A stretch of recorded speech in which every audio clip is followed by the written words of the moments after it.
What if raising private money was not at all about pitching? What if it was totally about trust, positioning, and playing a long game most investors never see? Because here's the truth. Capital doesn't chase deals. What does capital do?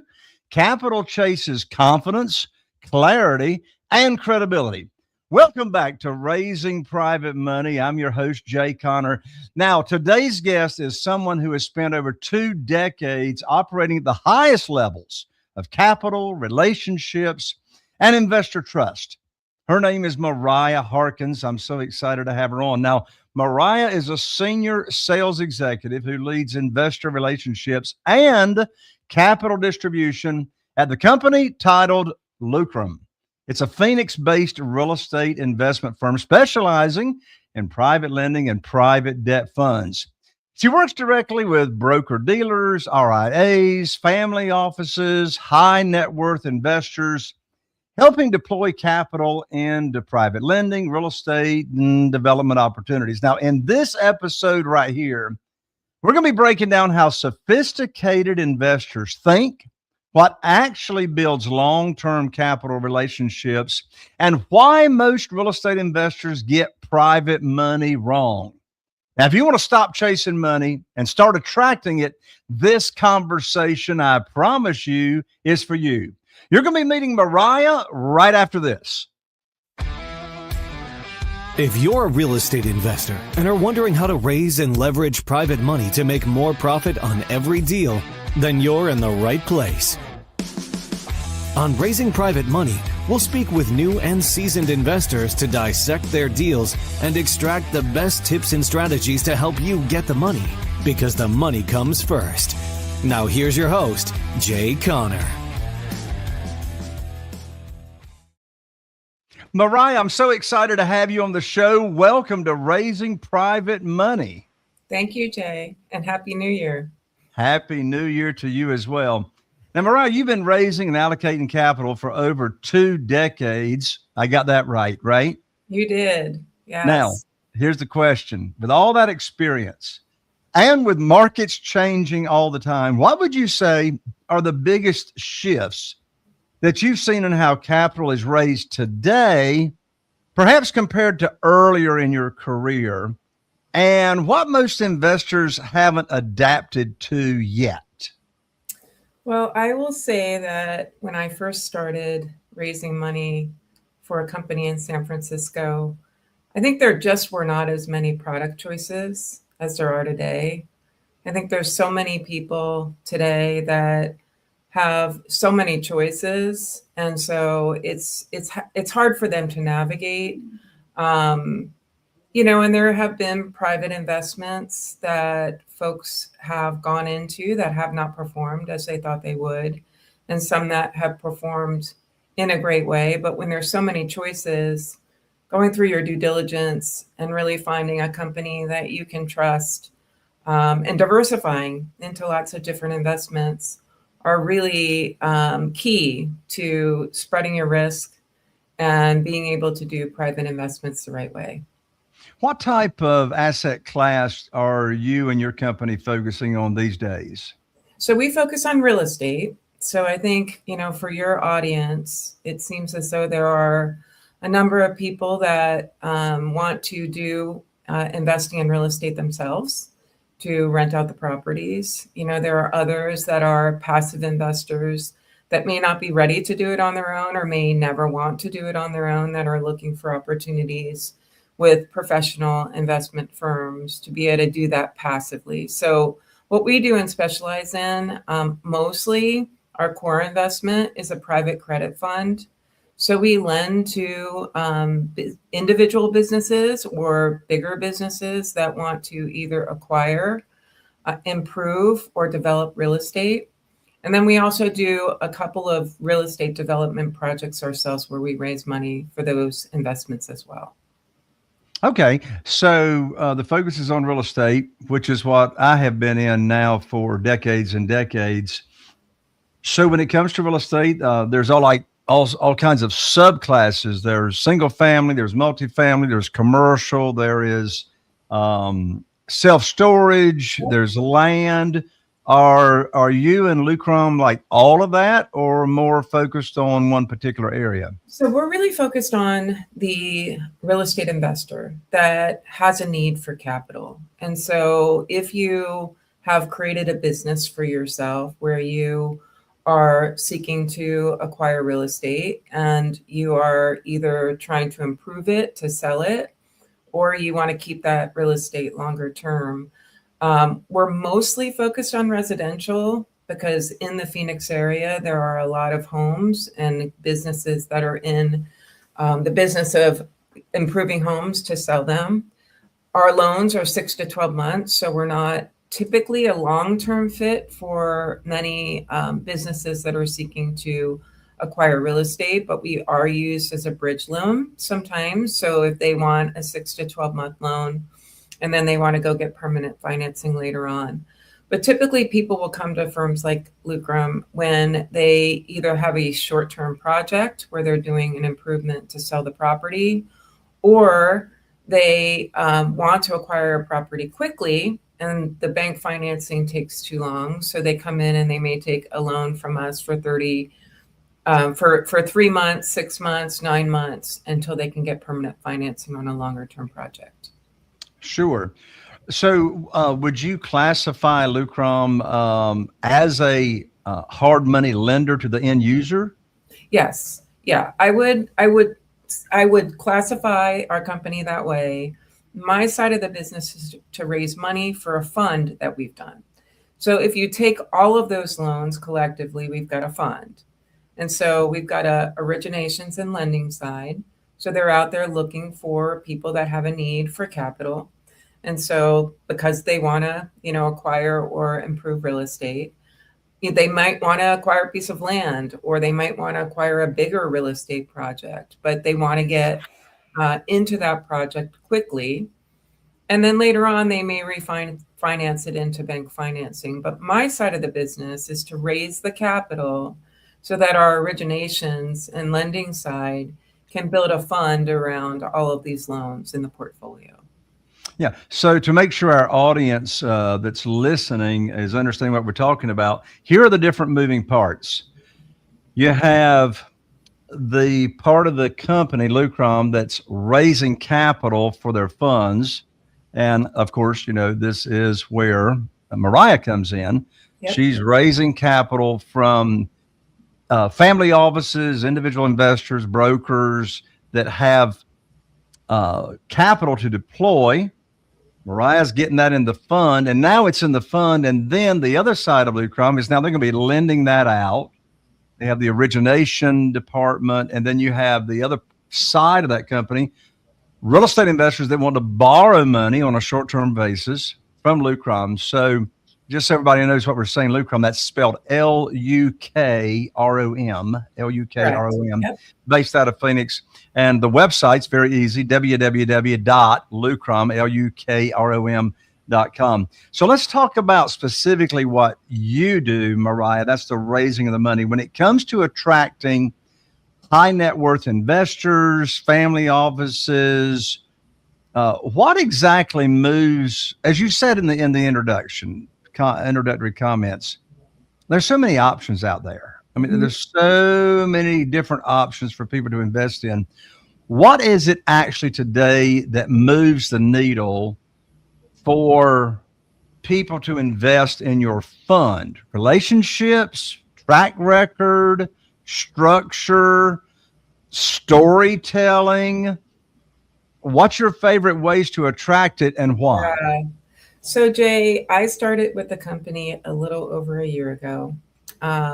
They hired me because I specialize in long-term relationships I built with registered investment advisors and broker-dealers, some family offices, over 20 years. And so prior to me joining, Lukrom was raising their money through friends and family, referrals from friends and family, some high net worth investors that heard about Lukrom.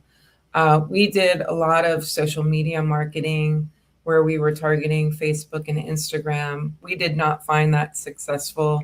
That was done prior to me joining the company. And so I think when you have a fund like ours, our rates that we pay investors are between 8 and 9%, depending on how much is invested in the fund. When you're out there trying to market through Facebook and Instagram, I don't really think that's a good channel for a professional fund where you are trying to provide education and you're building relationships, because it really does come down to so much out there. They might get ads from 100 different companies trying to raise money. And so how do you sort through that? And how do you build a relationship and build trust? And so when I came in last January, they brought me in because we had pretty much exhausted our friends and family and referrals from friends and family. And we still have people that add to their investments, still refer people in.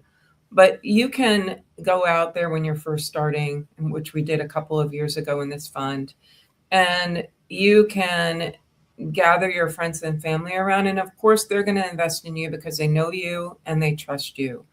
And so when you're raising money from high net worth investors, building that level of trust with the end investor is critical. We're a really good option for people that want to get into the real estate business in some ways, but they don't want to do it themselves. So they want a passive investment and they want diversification, where we've got loans on, lots of diversified types of properties. We're in a first lien position so that if the borrower is not paying back their loans, we have the ability to take that property back, which is very protective of the investors. But what they brought me in to do to expand how we were raising money, knowing that we kind of exhausted the heavy inflows of friends and family in the beginning of the fund, is for me to go out and build strong relationships with broker dealers and registered investment advisors who have registered representatives under broker dealers and advisors under these RIAs, who what they do for a living is they advise their investors and their clients on all of the options that are out there. Most of them are looking to diversify into lots of different asset classes. They're really understanding the investor's risk profile, what their goals are.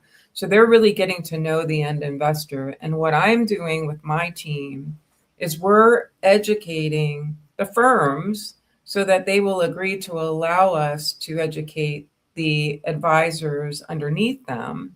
And then once we're educating the advisors who have the clients that may be suitable for this type of investment, we really need to get across to them through education and due diligence that they conduct. We've got a due diligence data room where they can go in and look at all of the information that's out there. And we're not typically trying to replace investments that they're already offering to their investors. We're trying to complement it. So in our fund, where someone can go into our fund and receive an 8 to 9% cash flow that's paid to them monthly, we are structured to protect the original investment for the investor. And we take several, our focus is conservative. So we're doing short-term loans. We're in high growth markets, which tend to be more resilient when there's market downturns. Short-term loans, you don't tend to have a lot of problems when you have a 6 to 12-month loan, when you are first in line as the lender to step in and take the property if the borrower can't pay on the terms that they've agreed to. And so you typically don't have problems with short-term loans when you're in a first lien position in a high growth market. So that is the niche that we have decided to focus on at Lukrom. But when I'm out there working with a financial advisor that might have 100 of people like me with funds that range from risk and reward. So some are low risk, some are high risk with higher returns, but you're taking a lot more risk. What I'm trying to do is to position myself where I'm educating, providing due diligence resources. They build trust with our company. They get to know us. They understand the structure of our program. and they decide which investors within their universe of investors are suitable. And so I'm not typically going in to try to replace anything they're already doing. I'm trying to complement, to be part of the fixed income side of an investor's portfolio that is really more on the conservative side of private credit. So they might be offering other private credit funds that, private credit can range from a very high level of risk. You could be lending to private companies. You could be lending on real estate. You could be in first in line if something goes wrong with the loan. You could be fourth in line if something goes wrong with the loan. So I would just suggest, if you are trying to do this yourself as a high net worth investor looking for funds, really get to know the sponsor, really find out whether or not you can trust that sponsor, look at their track record, determine whether you feel like there's integrity there, and then really look at your overall investment strategy to see if this could be a fit within your current portfolio based on your own risk tolerance and your goals. Or if you have a financial advisor, they will be able to present you with lots of different solutions that provide that diversification for you. That is fantastic advice, Merriah. No matter what people invest in, there's risk. As you mentioned, there's low risk, medium risk, high risk. And everybody's got their own definitions of that. What is low risk? What is medium risk? What is high risk?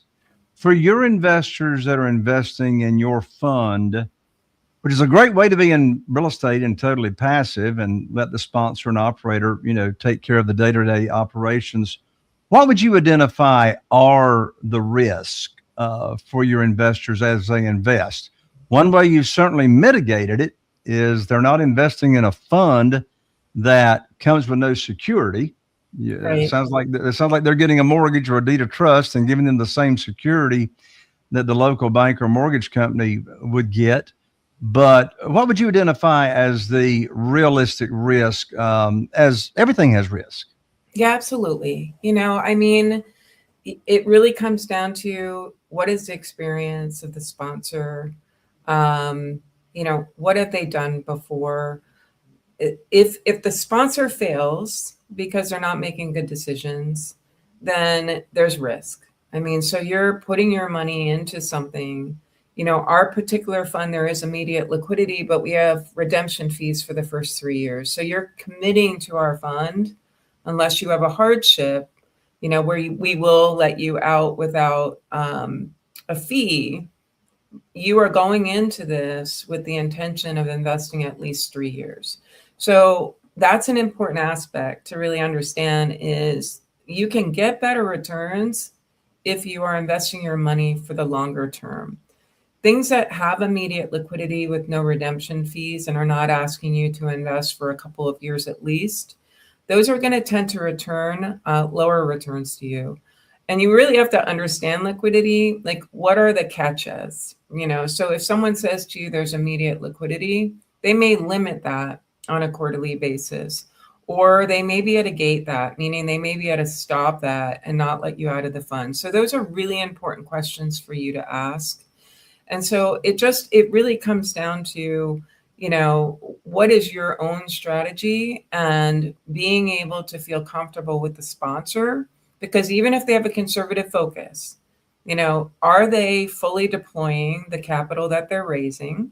Because if they aren't and they're sitting on a lot of cash, then they're not being able to generate with your cash potentially enough return to return to you the promised returns that they've made to you.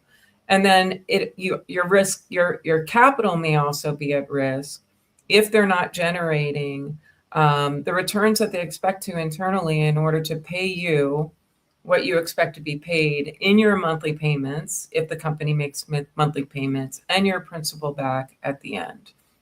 So with our company, when we raise money, we're making sure that we're raising money that we're able to invest right away. So our company, being mostly in the Phoenix market, it is a really robust lending market. And so we are restricted in how many loans that we can give out to the marketplace because we have diversification standards. So there's some loans we'll turn away just because we've got too much of an asset class in, a particular area. But we have more demand than we've got money. So I'm raising money and the team wants more and more money because they have a lot of demand, and we've got to turn away loans in some cases because of the fact that our demand is so high that the more money I raise, we're able to place that. But if at some point it became more difficult for us to lend, they'd say, Merriah, we need to slow down the fundraising, because if you slow down the fundraising and know that you can place that money and you've got a full investment, we know that we can generate between an 11 and 12% return, which allows us to pay all of our overhead, all of our salespeople, the people that bring money to us, and pay our investors between 8 and 9%. So we're able to do that because we're fully deployed. So it's critical that you look at what's the integrity of the sponsor, what's the track record, what have they done, and is it realistic what they're offering you? Can they generate enough inside their company to keep your principal protected while they're paying you what they've told you they're going to pay you, without the returns being impacted and the risk of the sponsor going out of business or not being able to deliver what they promised to you when you invested your money with them. Let's talk for a moment about the geographics of the people that you do business with. So, two-part question. Let's talk about people that are investing in the Lukrom fund as a passive investor.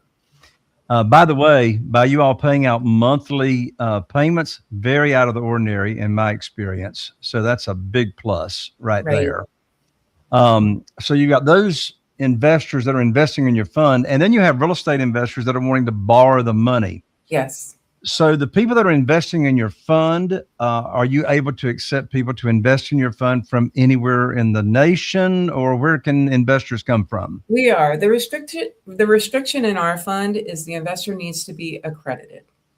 And so that means that they, for the last 2 years, have had a $200,000 income, or if they have a partner, they're married or they've got a partner and the combined income is $300,000 for the last 2 years, they can qualify to invest in the fund. Or if they have $1 million net worth without including the equity in their home. And so investors like that tend to have more money to be able to diversify into a lot of different investments, which can spread their risk. But we can take investments from anywhere in the country. So if someone came directly to us or had a financial advisor that decided this was a suitable investment, we can take those investments. We specialize in the Phoenix area. We're here. We've got a deep level of experience in the Phoenix area, and it is a market that's attracting global companies. And so as the economy in Phoenix continues to grow, there is a strong need for continued development of multifamily. There is a lot of improvement projects being done in all different kinds of real estate, but we see it a lot in single family and we see it a lot in multifamily, trying to keep up with the demand of bringing workers into a growing economy in Phoenix. We choose to specialize in Phoenix because we're here and it makes it easy. We can visit our properties that we've lent money on and keep a really close eye on it. But we are in other high growth metro markets that are like Phoenix, and we're expanding into that. As time goes on over the next couple of years, you'll see us in other high growth markets. So if the investor, you can be anywhere in the country. So let's just say you are a real estate investor and you want to do this yourself and you've done a couple of improvement projects. So we are not a good lender for you to come to if you want to do an improvement on your own home, because we only lend to businesses, and you have to have several projects that you've done and completed for us to be comfortable with going through due diligence to be able to lend money to you. And it's only going to be on a real estate project that you want to improve or acquire or develop. It's going to be a 6 to 12 month loan. So we're really good in regard to somebody that needs short-term money. There are lots of other lenders out there that certainly will take a second or a third or a fourth position in a property. We keep our loan to values about 60%. So if you come to us and you need a loan for $1 million property, it's likely we're going to give you about a $600,000 loan. And we're going to ask to be in a first position so that if you don't meet your obligations back to us, we've got the security of the property that we lent the money on. So, for folks that are in higher growth metro markets looking to, do this to expand their portfolios in real estate, we're a really good partner on that part too, to be able to partner with you. We can act pretty quickly within a couple of weeks to be able to get people money, which is why people would come to a company like ours versus a bank initially, because they need to be able to act more quickly. You mentioned that, every day you work with registered investor agents, you work with independent broker dealers that have clients, and those clients are looking to place their capital to get a nice rate of return that's, safe and secure. You sort of mentioned this, but I want to dive a little bit deeper in it. How would you say you tailor your messaging to these brokers, to these registered investor agents differently for each of those, as opposed to other sponsors that may be treating everybody the same? Yeah. So my strategy, relationships are critical. I mean, trust is so important. They brought me on because I've built relationships with registered investment advisors and broker dealers over the last 20 years. So there are firms that will go through due diligence and make quicker decisions because they trust me. And they know that I'm not going to work for a firm and put my reputation on the line unless I truly believe in it. One unique aspect of Lukrom is that we have what's called a first loss commitment. And I'm invested in our fund, as well as our executive team, our advisory board, and other employees, where we have close to 5 million. It might actually be even a little bit more than 5 million right now. But we take the first loss. So we are in a class of our investment that if our firm and our fund was not generating enough to pay the 8 to 9% to the clients, or you reached, the third year, or you had a hardship situation before that, and you wanted your money back, your original investment, your full original investment, we are going to dip into that $5 million if there's ever a situation where that monthly return dips, or your capital account, what you originally invested with us, dips. So that full $5 million would have to be exhausted before you would ever feel a loss in our fund. So that makes it easier, because I actually in 20 years have never worked for a company that put their money on the line that way.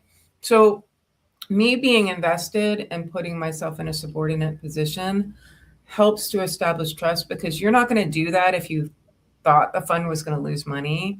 Like, you just wouldn't put $5 million of capital on the line that stands in a subordinate position to protect investors if you weren't really confident. So those are the kind of things that, it comes down to trusting the person that you're offering the investment to. And then, Jay, the other part of it is they have investments that they probably have been offering clients for a really long time. I'm not trying to replace that. I'm not trying to say use Lukrom's iFund instead of ABC's private credit fund. I'm trying to get them to put us alongside the investments that they really like, that they vetted, that they feel comfortable with, as an additional diversification tool on the fixed income side of an investor's portfolio. So me educating a financial advisor who have, most have been in the business for a really long time. They can talk the lingo, you can explain things to them, where if you're talking with a high net worth investor, you educate in a little bit of a different way. You don't use the industry lingo. You make sure that they understand all of the different aspects of the fund so that they fully understand what they're getting into. And if you're looking for a company or an investment that you've found through a magazine or a newspaper or a Facebook ad, get to know that company, really ask all the questions. And if they don't take the time to spend a lot of time educating you on the risks, as well as what to expect from the company and how they're going to protect your investment, and their track record, and you, if they're just trying to push you into the investment without taking the time to educate you, that's a red flag. So relationships are really important. Building trust is critical. Excellent advice, Merriah. As we wrap up, Merriah, what would you invite my audience to do? Well, so if you're invested in learning more about our investment fund, we would love the opportunity to educate you. You can reach me directly. My email address is merriah@lukrom.com. So it's MERRIAH at Lukrom. So it's LUKROM.com. You can also just go to our website. You can reach me through the website as well. Or if you're interested in seeking a loan from us because you are in the business of acquiring real estate to improve or develop, you can reach out to me and I can put you in touch with our group that provides loans out to people that want to do this themselves. So we're a good option for folks that want to get into a fixed income investment with a diversified portfolio of real estate behind it. But we're also a great choice for people that are seeking to receive capital where they can have a fast turnaround to be able to do the projects. Merriah, thank you so much for joining me here on the show. All right. That's a wrap up on today's conversation with Merriah Harkins. If you are serious about raising private money, here's the takeaway. Capital does not respond to hype. It responds to clarity, credibility, trust, confidence, and consistency. And Merriah here on the show just showed you how sophisticated investors actually think, how they decide and deploy capital. If this episode helped you see capital raising differently, I need you to do me a favor. Subscribe to Raising Private Money. Leave a review, like, share. If you're watching on YouTube, click that bell. And share this episode. You're one conversation away from making an impact. Share this episode with another real estate investor who's still chasing deals instead of attracting capital. And if you want to learn how to raise private money with confidence without pitching or begging or relying on the traditional methods, you can head on over to my website, jayconner.com/book, and I'll mail you my book, Where to Get the Money Now, absolutely free. I'm Jay Conner. And remember, when you master the relationship, the money follows. I'll see you right here on the next episode of Raising Private Money. Are you feeling inspired by the knowledge you gained in this episode? Then head over to jayconner.com/moneyguide. That's JCONNER.com/moneyguide and download your free guide that shares 7 reasons why private money will skyrocket your real estate investing business right now. Again, that's jayconner.com/moneyguide to get your free guide. We'll see you next time on Raising Private Money with Jay Conner.